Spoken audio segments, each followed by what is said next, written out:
Hello, I'm Mark Gelfo, and welcome to our greenWORKs webinar on benchmarking with Energy Star Target Finder. This session is going to be a live demonstration of how to use the Energy Star Target Finder to determine your building's preliminary Energy Star score, which is one of the first steps in any energy auditing and retrocommissioning process is benchmarking, and Energy Star Target Finder is one way to do that, to benchmark your building's performance against other similar buildings. And it can also be used as a strategy or as a tool to identify possible energy savings or quantify possible energy savings for your building, which we'll go over in a minute. So as I said, benchmarking is an important first step. Whether you identify your building's energy usage on an absolute value, like on a kBTUs per square foot per year, which is a energy use intensity, or using a database of other similar buildings to compare it against, like CBEX or Energy Star. Energy Star gives you a score on a scale of 1 to 100 that compares the energy performance of your building versus other similar buildings, so comparing office buildings to office buildings or hospitals to hospitals in your geographic area, which is what we're going to demonstrate. So in the Energy Star Target Finder, there's just a little bit of information that you need to input about your building to get started. First, you need to know where it is, so the zip code of the building, so the database knows what area to compare your building against. The size of the building, the square footage of it, the usage of it, is it an office, is it a hospital, is it a daycare, what type of building it is. You need the actual energy use data for at least 12 months, the last year of information, and that's all sources of energy use, both electricity and natural gas. If your building had district chilled water, you'd also need to know that. So all the energy that is going into your building needs to go into the database. The number of people in the building and the number of computers, basically the occupancy, the operating hours per week, and the cost of the different energy sources. And if you don't know the cost, how many cents per kWh of electricity you're using, that's okay. It'll put in default average values for your area. So the first thing you want to do is start gathering that information, especially the 12 months of utility bills, so that you can pull the data. So for instance, on a typical JEA electric bill, you'd be pulling 12 months worth of those and going in and trying to identify the consumption data, which you can't really read there, but basically the kWh number for each month. That's the number you're looking for. And if you had natural gas, you'd certainly want to get your TECO or whoever your gas provider is and get their bills and find out that consumption information too. What I like to do is put all of the utility data into a spreadsheet that shows the months of the year. Since you get the cost data anyway, I always like to put that in there. This is also a tool I use to determine the building's energy use intensity, or the EUI, basically getting all the different energy sources in one place and then converting them to common terms, common units of measurement. So for instance, this building or this sample, I've listed 3 different energy sources. So chilled water from a district chilled water source, the electricity cost, and natural gas in this kind of hypothetical building that we're going to use. And so it shows all of the data and cost for each of those utilities for 12 months, both the cost and the consumption. So in chilled water usage, it's measuring it in ton hours. In the electricity, it's in kWh, and in the natural gas, it's in therms. And then at the bottom, in the blue, to determine energy use intensity, I've converted all of those different units into a common unit, or converted them all into kBTUs, which is a pretty common way to measure your energy use intensity. So converted ton hours to kBTUs and kWh to kBTUs and therms to kBTUs, and then added them all up, divided by the square footage of the building, and that gives you the EUI, the energy use intensity. In this case, it says it's 133 kBTUs per square foot per year. So that would be a measure that I could use to compare against other buildings, or how we improve the building later on in the future. So we've got this baseline. So let's jump right in. Let's go to the Energy Star Target Finder. And you can get there a bunch of different ways. If you don't know the website, you can always Google it, Google Energy Star Target Finder, or you can go to energystar.gov, which is what we're going to do here.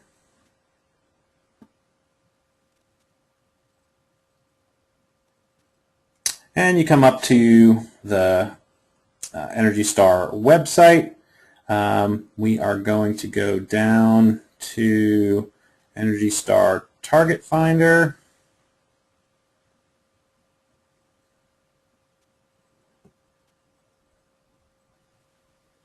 If I remember where it is.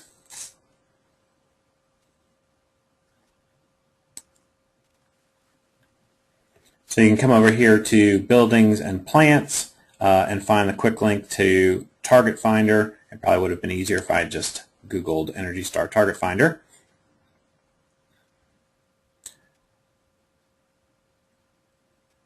And then go here to Access Energy Star Target Finder.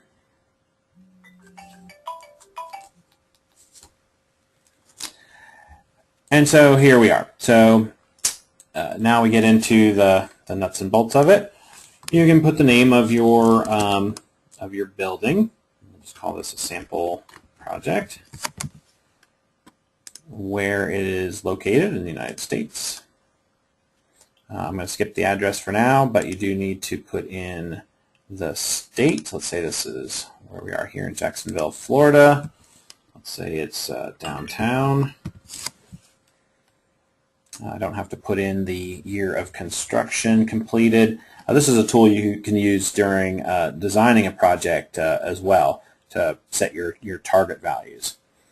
So let's presume that this building is a this theoretical building. Let's say that it is a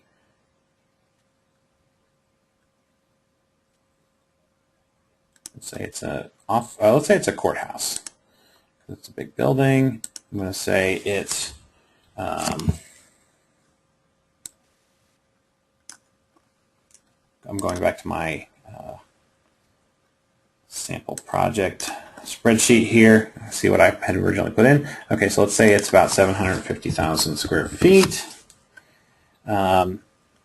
Here we say, I'm going to say it's one building. If you had multiple buildings on your property, you could look at it that way. If your building has multiple use types, like let's say that part of it is an office building and part of it is a data center, you can actually put in more than one building type here. You need to know the square footage of the office area versus the data center area to basically prorate the values that you would have. So square footage, let's say that the operating hours per week are 50 hours a week. Let's say that there are 2,000 people in the building and that the number of computers is the same. When it asks for the number of computers, unless I know exactly what it is, I usually just assume that it's the same as the number of people in the building.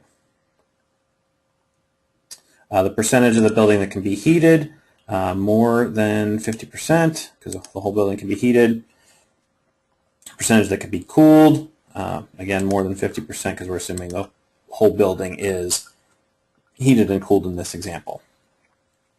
So you come down here to the design energy piece, and it gives you just one line at first, but in our example, we're going to use, from that spreadsheet that I showed you before, we're going to go kind of worst case and show 3 different types of energy sources. So I pick on the first one, we'll go electric grid, that's our electric to the building, and that is going to be measured in kWh, kilowatt hours.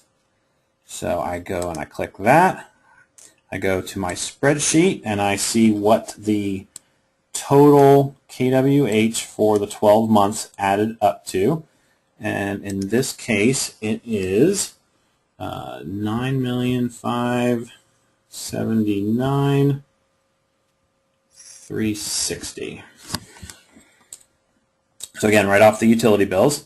And let's say that I know that the energy cost for electricity is 8 cents per kWh. So we go 0.08. And I'll make sure my units are right. Make sure my number's right. 9,579,360. And so then I want to do the next one. So I click here, add another entry, and another line pops up. Let's say we do this one as the district chilled water. So let's go district chilled water is powered by electric. And we're going to measure that in ton hours. I pick ton hours. And back to my spreadsheet, the total ton hours for the year are 5,378,700. And I don't know how much the chilled water usage is, so let's leave that blank, and it'll give us an average. Another entry, the last one. This theoretical building also has natural gas, so we come here and we pick natural gas. Natural gas is measured in therms. And I go back to my spreadsheet and look, and it's about 28,000 therms. And again, I don't know what the gas cost is, so we just leave it like that. I scroll down. You can put in a target Energy Star score. The minimum score in Energy Star to achieve an Energy Star certification is 75, meaning that that building would be more efficient than 75% of the other similar buildings in the area. I'm going to leave that the way it is. You could also do that in a target percentage being better than average, better than median, better than 50%. But we'll leave that blank. And then I just simply click View Results.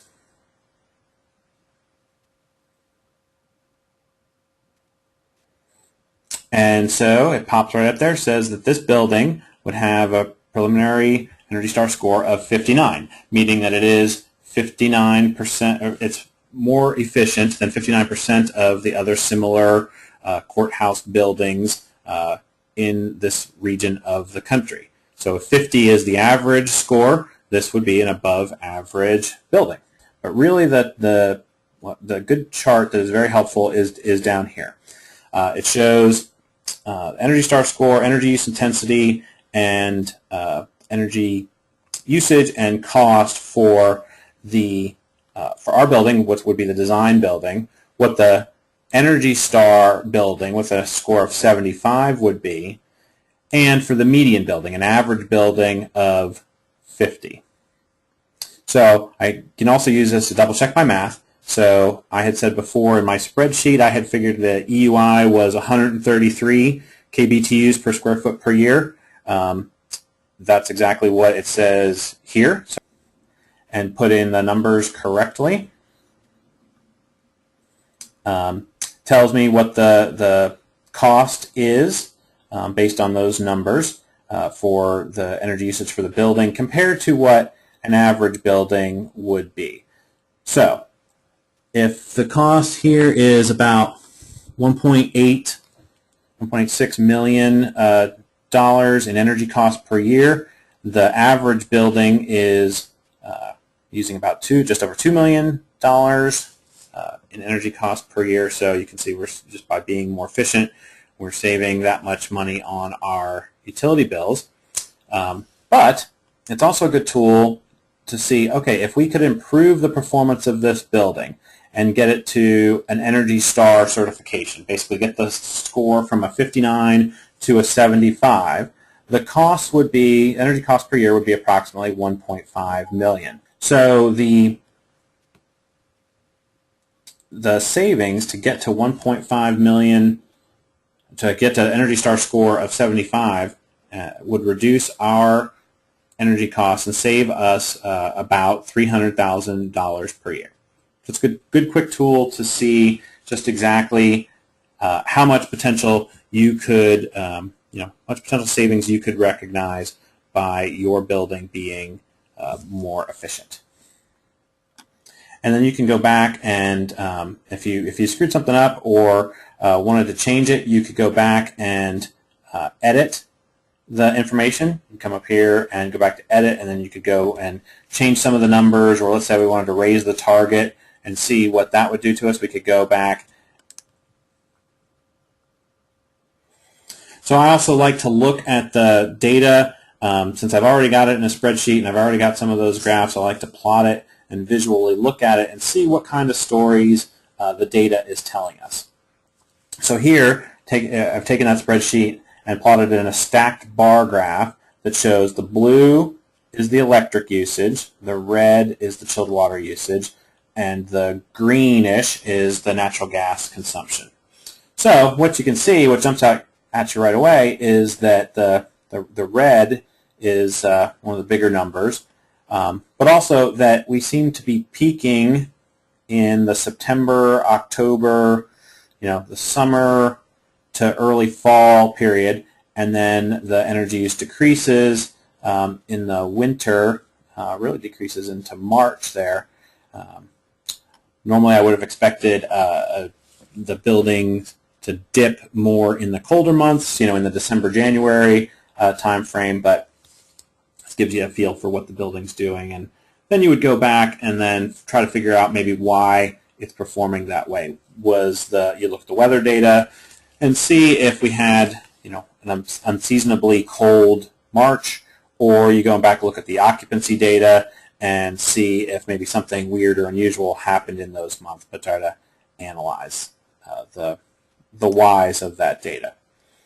You can look at it another way in a line graph form, where again the green is the natural gas, the blue is the electric, and the red is the chilled water. The light blue up here is the total building usage. So what really jumps out at you here is that the whole building tracks the same as the chilled water usage. So it's really the chilled water, the HVAC, the air conditioning, that is driving the performance of this building.